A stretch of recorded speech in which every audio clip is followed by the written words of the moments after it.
Well, hello everybody and welcome back to the channel. Great news, my friends. As per the decree of the Grey Council over on Patreon, our journey through the Orville's very first season continues. This time with the penultimate episode of the season. Can't believe we're here already. Episode 11, New Dimensions. Friends, this show's been doing a lot of things really well, and the thing I've been most impressed with is its ability to tackle and not shy away from very heavy topics. They're taking risks in their first season. It reminds me a little bit of Babylon 5. Friends, if you could do me a favor, hit that like button, smash that subscribe, ring that bell for notifications. It greatly helps out a small channel and allows me to alert you next time it's time for the Orville or any of our sci-fi fare. And of course, if there's anything that we do that you would like early or in its full-length format, the link to our Patreon is in the description. And if you're not a fan of Patreon, consider YouTube memberships. You'll get all of our episodes at least a day early. But my dear friends, all that is then and this is now. And what is now? Now it's time to sit back and watch New Dimensions, the 11th episode of the very first season of the Orville. Prepare to engage maximum warp reaction. And away we go.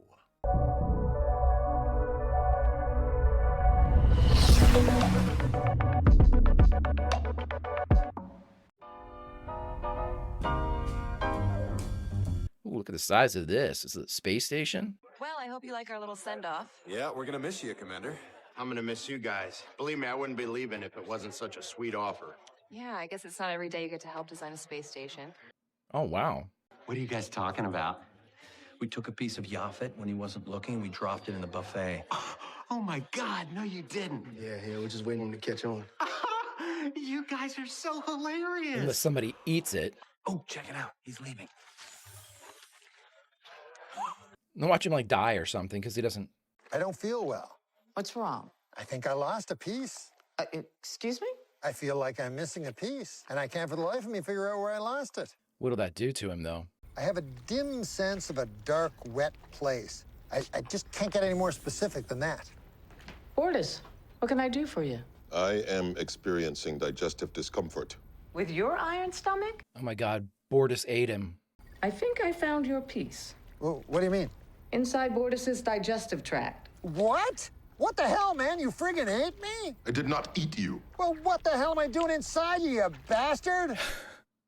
Yaphet, did you go near the progress cake at all? Oh, crap. Yeah, with John and Gordon, those dicks. Those dicks? Okay, how you want to do this? Do what? I gotta go in and get the piece. What do you mean, go in? Up or down? Bortus, I'm sorry. He can do it cleaner than I can. Do what you must.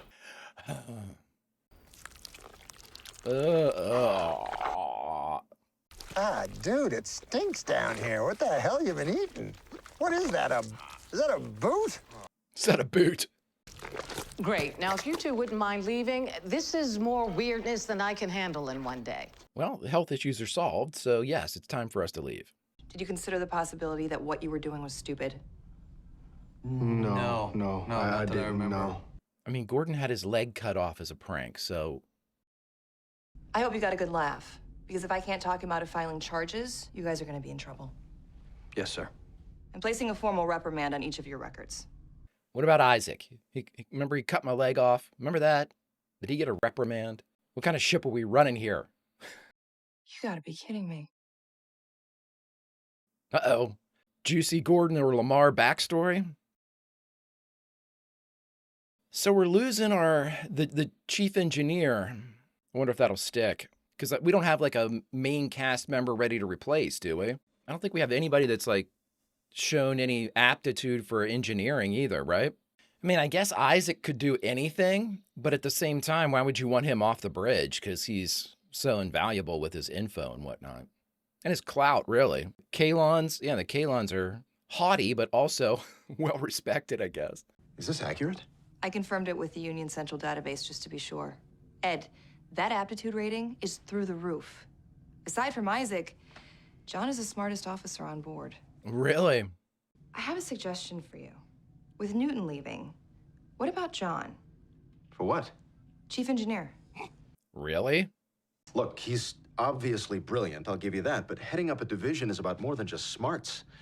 He's never shown any indication of leadership ability. Kelly, he fed a guy to another guy. That's not something a department head does. Come on, you know those two. Odds are Gordon was the brain trust behind that stunt. Well, John just went along with it. That only proves my Well, point. John's Look. done some questionable stuff too. He's got it.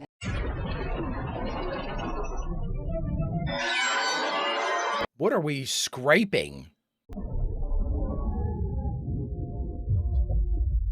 Whoa. Captain, we appear to have skimmed the outer edge of a spatial anomaly of some variety. Damage report?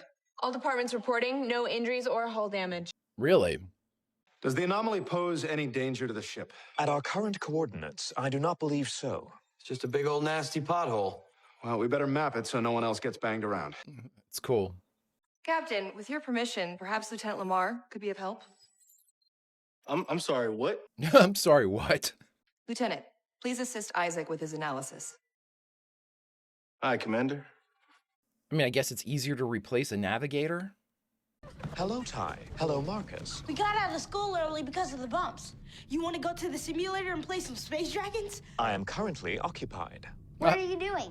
I am preparing to run a scan on the section of the Orville that came into contact with the anomaly. Can we help? No, you are small and feeble. Please, Isaac. Very well, but do not interfere with our investigation. They love him. Oh my god, ever since the planet. You know, it was a joke. A joke. I spent an hour in Bortus's colon. You think that's funny? Oh, yeah. Laugh it up, you brats. Look, I promise it won't happen again. Did you find anything here? Some crazy, weird readings. I can't make sense of them. What kind of weird readings? What are you picking up? It doesn't look like anything's been disturbed. I'm assuming nobody was in here. Affirmative. These quarters are currently unoccupied. Really? What happened to the plants? They're dead. What if it's like time related?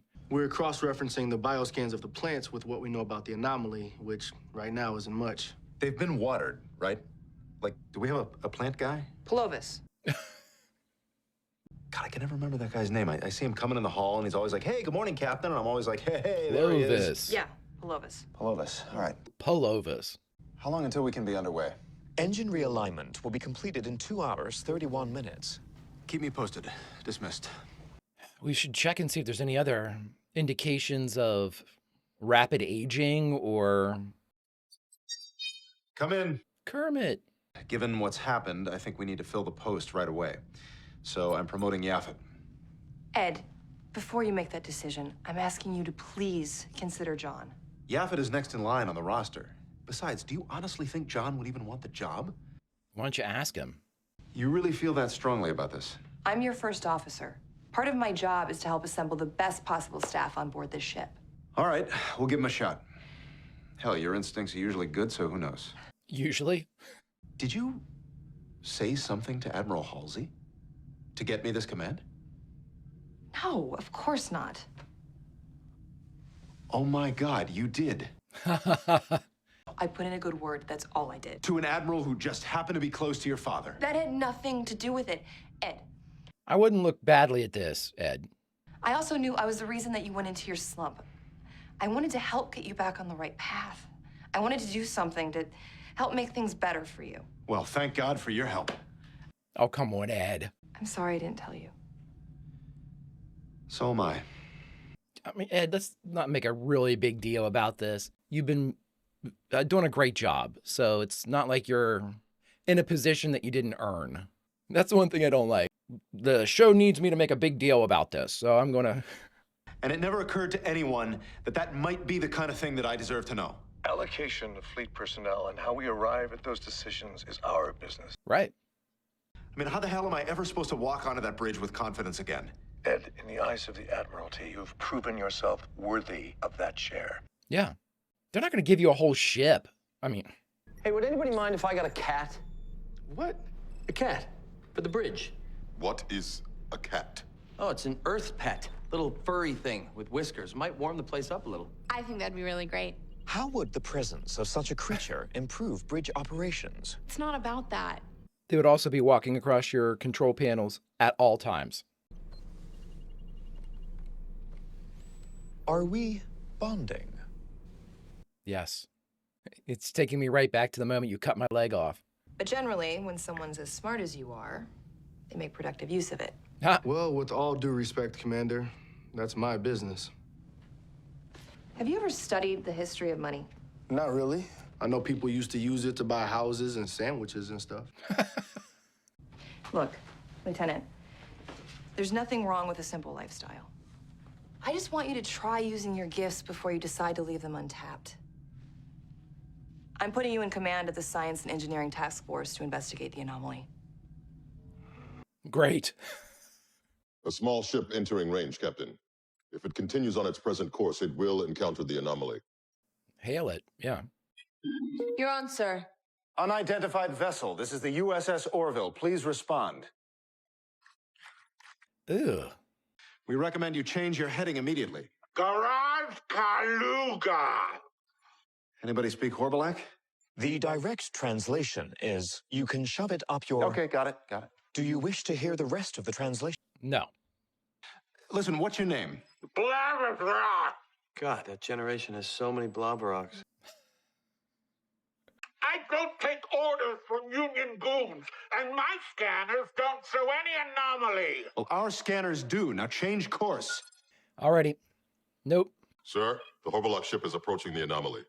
Let it rock. Let's see what I mean...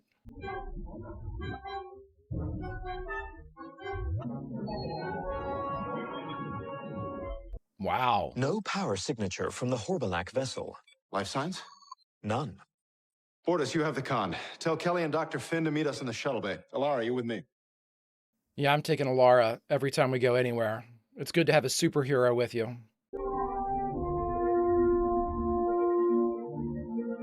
I love stuff like this. I mean, these are the things that I used to really love on the original series too. Spatial anomaly, you know, some weird phenomenon that we don't know anything about. We have to figure out what it is. I also like the idea that we don't have transporters.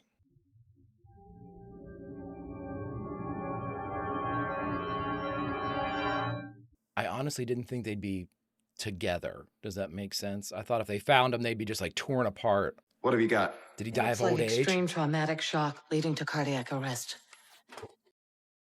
The whole power grid is out. That's not all. It's awesome. Weapons. Krill plasma rifles. About 20 crates. Oh, boy. You can bet whoever you stole them from is going to be looking for them. We're sitting on a Krill lightning rod. I'd push all those crates out into space and tractor beam them in. You can't ignore me forever. I'm not ignoring you. I'm just very busy. I was only doing what I thought was right. I know that. Then talk to me. Let's talk about the fact that from now on, I am going to second guess every command decision I make ever. Because I will never know whether I am truly the person who deserves to be making those decisions. Ed, come on. I believed in you. And as I stand here today, so do the admirals. Maybe they do now. But who knows whether I would ever have had the chance to prove that without a handout from my ex-wife. But, okay. Sure. I mean, I guess if that's the way you want to look at it. Hey, there he is. Plovis, right? Well, what's on your mind? I want to know why you guys put John in charge of the science team instead of me. Commander Grayson and I both feel that Lieutenant LaMarr deserves to be in the running for chief engineer. What? You gotta be kidding me. What the hell has that son of a bitch ever done to... Son of a bitch. It's 'cause I'm gelatinous, isn't it? You guys can't handle the thought of a gelatinous person in charge of a department. Yeah, but that is not it. This is so racist, man. You're so friggin' racist. I am not. I have several gelatinous friends. This is a bunch of crap, man. This is total crap. Permission to return to duty. You know what? There was less crap in Bortus's colon. Nice.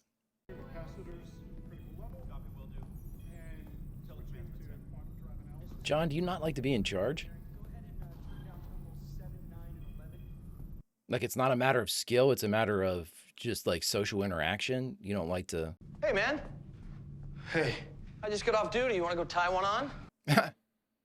I gotta go inside and be the boss. Oh, dude, that sucks. I'm not a commander. I don't know anything about being in charge. You know, when I was a teenager, I worked as a camp counselor one summer. We'd have this bowl of gumdrops, right? And each kid would take one, but they didn't get to eat it until they told the group something interesting about themselves. Yeah, but these aren't kids. Dude, do you like gumdrops? I do. Exactly. Everybody likes gumdrops. I mean, I guess. That's it. Yep, there you go. Everybody take one. Okay, everybody got one? Watch, it'll interact somehow with the aliens. Damn it, what did I just say? Sorry. I said don't eat it yet. It just looks really good. You know what? You go first. Tell everybody something interesting about yourself. I'm a funny guy. I love refinishing antique furniture. The texture, the grain. It's like it has a life of its own. Also a big brunch guy. Banana walnut pancakes, mouthgasm. I love this guy. We should be analyzing the data from the anomaly, and you're playing Duck, Duck, Goose. So is it an authority type of thing? I wonder. You seem ill-suited to perform your assigned duties. Yeah, that's what I tried to tell Commander Grayson. Then why did she place you in command? She says it's because I'm smart. I would be happy to inform her that you are not. Show him, John. The quantum phasing signature of the anomaly does not conform to the universal constant. My God, it's not a pothole. It's a doorway.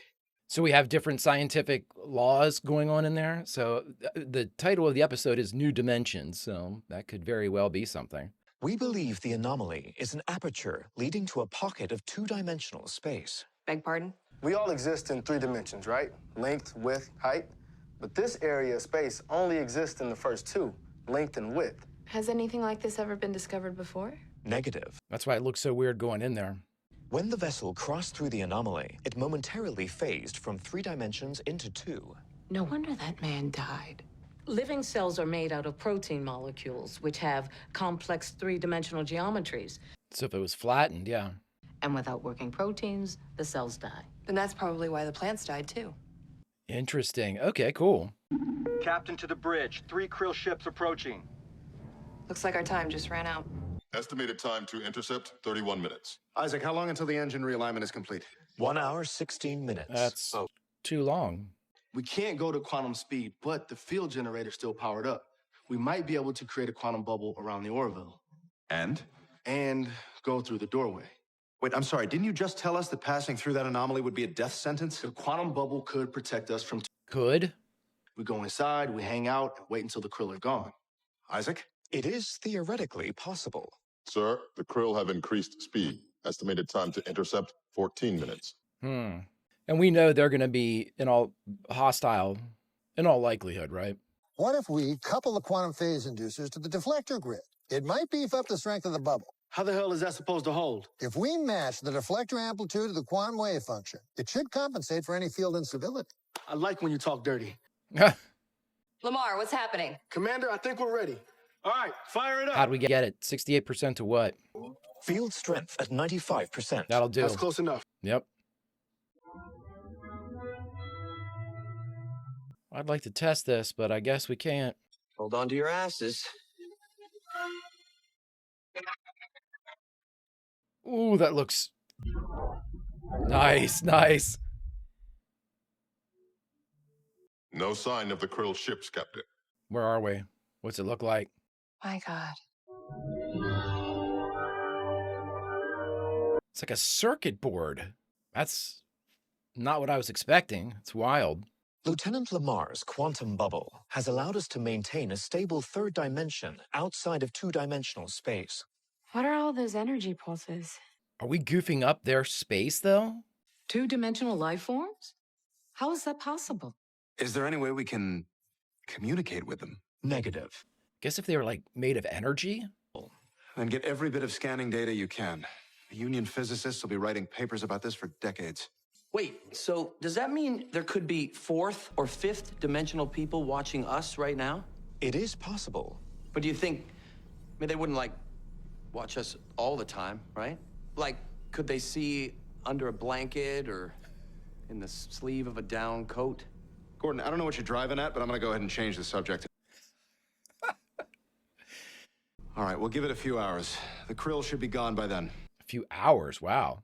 Let's hope this quantum bubble has a lifespan of a little bit longer.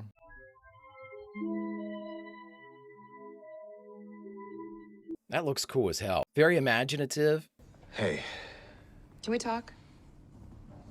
Can't be stuck in your feelings here, Ed. I want you and I to be okay. But you are being a prideful ass. What are we in a Jane Austen novel? I'm a prideful ass?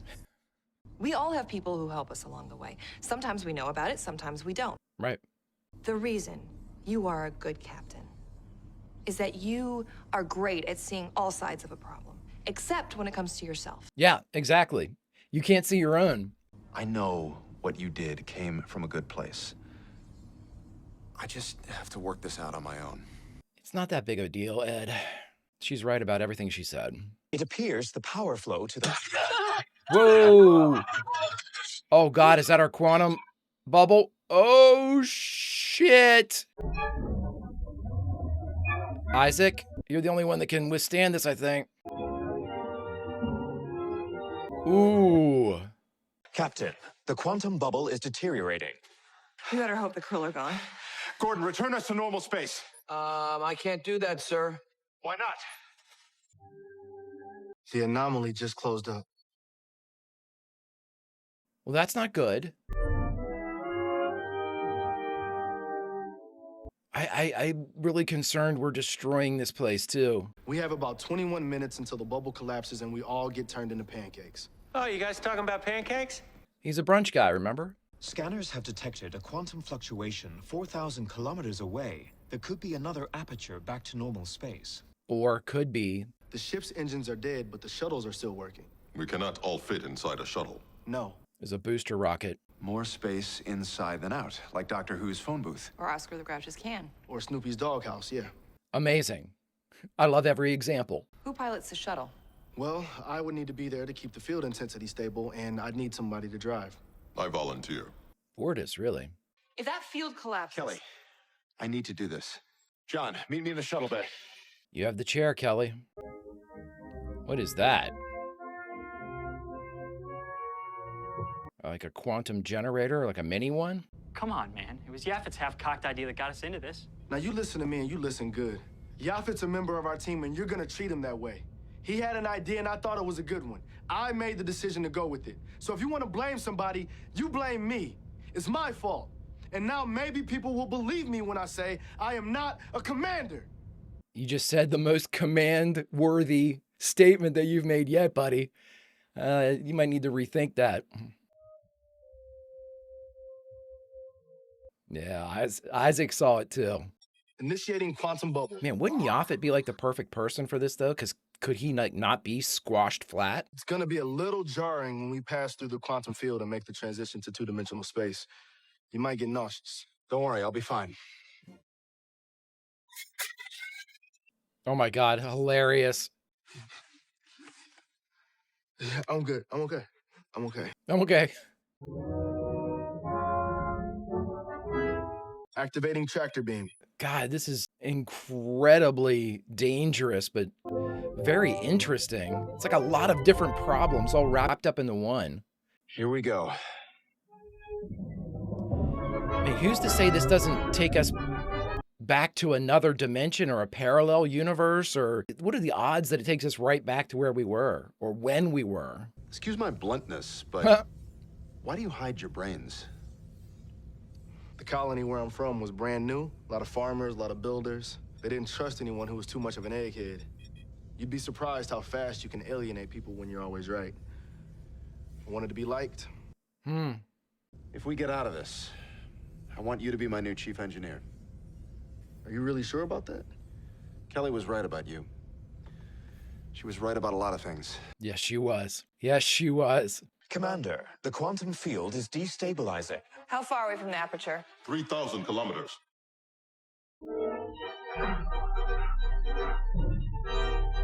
I bet you Yaphet's still on board. I'm gonna take us to quantum speed. What? Sir, that could collapse the entire bubble. If I don't, we're not gonna make it. I'm not gonna be able to keep the field stable. You're a smart guy, I trust you. Here we go. Dear God. Look how fast they're going.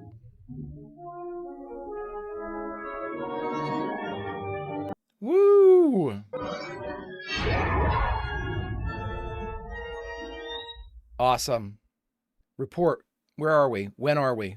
Lieutenant, what's our position? 348 Mark 914. Not too far from where we were. Bridge to shuttle. Do you read? Shuttle to bridge. We're okay. Nice job. Come in. was going to say, it's either going to be Ed or John. I just wanted to say I'm sorry. Look, this command means everything to me. I try to act like it's just a job, but it's not. I know that. You forget. Nobody knows you better than me. That's why I did what I did. And Bud, they're not going to give you a ship just on her word. The fact is, I should have just said thank you. You helped put me where I belong. And if I ever doubt my fitness to be captain again, I'll remind myself who's got my back. It's not the feather, Dumbo. It's you. Nice. Nice. Good line. Okay, everybody listen up. There's a new boss in town, and his name is Lieutenant Commander John LaMarr. Ah. If we can increase engine efficiency to 97% by the end of the work week, we can all take off early and get wasted. Sound good? Yes, sir. All right, well, don't just stand there, snap to it. I want to get wasted. You are a leader, buddy. Good job, buddy. Good job. Oh, awesome. All right, everybody, we just finished watching The Orville Season 1, Episode 11, the penultimate episode of the season, New Dimensions, and the only thing left to do is talk about it. All right, everybody, we just watched New Dimensions, the 11th episode of the very first season of The Orville. I'm a huge fan of stuff like this. Anytime that we have, whether it be in TOS that I've watched so far, these are my favorite types of episodes. We have the unknown. We need to make it known. We need to figure out how to make it safe. We need to figure out how to navigate it, all the above in this episode. Really awesome stuff. And the other thing I love like the most in TOS, people that are awesome at their jobs showing that they're awesome at their jobs. That's the best part. Do I like to see the fish out of water type of things, where we have somebody that might be like a medical professional thrown into a combat situation, or somebody that, doesn't know a thing about having to fly one of the starships being thrown into the pilot's chairs? Sure, absolutely. I love stuff like that. But at the same time, whenever you get a chance to see somebody who is really renowned for a specific discipline, like Gordon, when we initially were flying and he did that barrel hug around the craft, that was like, they said only like 1 or 2 people could do that. That is dope stuff. I love watching stuff like that. And in this episode, we had it across the board. We had it everywhere. Obviously, John was the #1 focal point of this to kind of bring us in an interesting way. They had a really cool problem that needed to be solved. They removed Newton from the engineering department, so we needed a new engineering head. John, then it's discovered, is scored outrageously high on these aptitude tests, and we now know that on board craft, it is Isaac, quickly followed by John, which is amazing because, Isaac's supposed to be this incredibly intelligent, knowledgeable being, and John, who we never saw in that respect before, is now being compared to him. I love that. And we got to see exactly, it's a maturation process too in real time, as we get to see him do what he had, been kept under a bushel basket. Nobody knew what he could do, displaying this not newfound, but newly discovered by the crew intelligence. Really, really great stuff. And then the leadership stuff was almost like the other way of, say, people doing things that they're great at and showing why they're great at something. That was his intelligence. And then fish out of water, he doesn't like command, but immediately he shows that he's good at command. After he got through the gumdrop stuff, he was able to, get everybody working, nobody complaining. And then as soon as he heard somebody giving Yaphet some, crap and stuff, just tore him apart. I love it. I love it because it's a interesting way that in the span of one episode, I went from, really, John, to at the end, like, yeah, John's now our chief engineer. That's awesome stuff, and it's great storytelling. And it's cool, too, because I think the chief engineer, with Scotty and everything from the original series, is so important on a spaceship. It's somebody that you really sort of need to have a dedicated main cast member down there, simply because you want stakes. You know what I mean? Now, Newton had a very kind of a reoccurring role. We saw him quite a bit. He had a lot of lines. And if something were to happen to engineering, we would think, oh my God, is Newton okay? But at the same time, I think now if you put John down in engineering, just like we have, Dr. Finn in Med Lab, everybody over the ship, if we get a readout that comes through and says, oh my God, engineering's been targeted, we're in a fight. Oh my gosh, there's been, some type of, quantum event or some type of spatial anomaly, fill in the blank, that's affecting engineering. Now we think, oh my gosh, and oh my gosh, John. That's why I think you need to have people spread out around the ship. It just raises the stakes. And again, it's an interesting way too. We're in the 11th episode of a 12-episode season, and we have this established now for presumably all stories afterwards. We're going to have John down in engineering. And to me, it's almost like the growth pattern of the ship itself. Like the Orville is maturing in front of our very eyes. And every aspect of the Orville, especially, a pilot, commander, second in command in Kelly, everybody is a very important cog in all of this. And the more of those cogs that we can identify and have in place, like John now in engineering, the better the ship's going to be as a whole. And at the same time, it furthers the story of the Orville. This is when the Orville received John LaMarr as its chief engineer. It almost becomes a moment of like lore, or even like, some legend if it's being built. If that's the fate of the Orville is to become a very famous ship, which we don't know if it will or not. Now, you all might, but I don't. If it does, then this is a part of that story. This is one of the early chapters of the legend of the Orville. And, you can see that type of, it's a very organic way to build out on those things. We didn't start with John as chief engineer, So all of these things are, it's like all of the ducks are starting to get into a row. And it's almost like we're ready to really start the story now. Once we get everybody right where we need that, places, everybody, the show's about to start. And we now have everyone ready, the Orville included. So when we tackle whatever I'm assuming we're going to have some type of major event here in the next episode that could potentially lead to a cliffhanger for season 2. If that's the case, right now, if the curtain's getting ready to come up, everybody should be at their mark. I hope. I think at this point too, I always like to do this towards the end of a season when I know we have multiple seasons. It becomes time to pick a favorite character. And I hesitate doing that because if you all have watched any of the other stuff that I've, reacted to or even talked about, most of the time when I pick a favorite character, that character will die. And so I don't feel like being the Grim Reaper right now. So what I will say is this, and I'm actually not really sure how I would answer that because I have several characters that I like quite a bit for very different reasons. Dr. Finn, I thought is an incredible, she's one of my favorite doctors, like medical staff that we've had on some of these shows, simply because she's very, very good at her job, and most of them are. But, you have the added in effect of her being a single parent.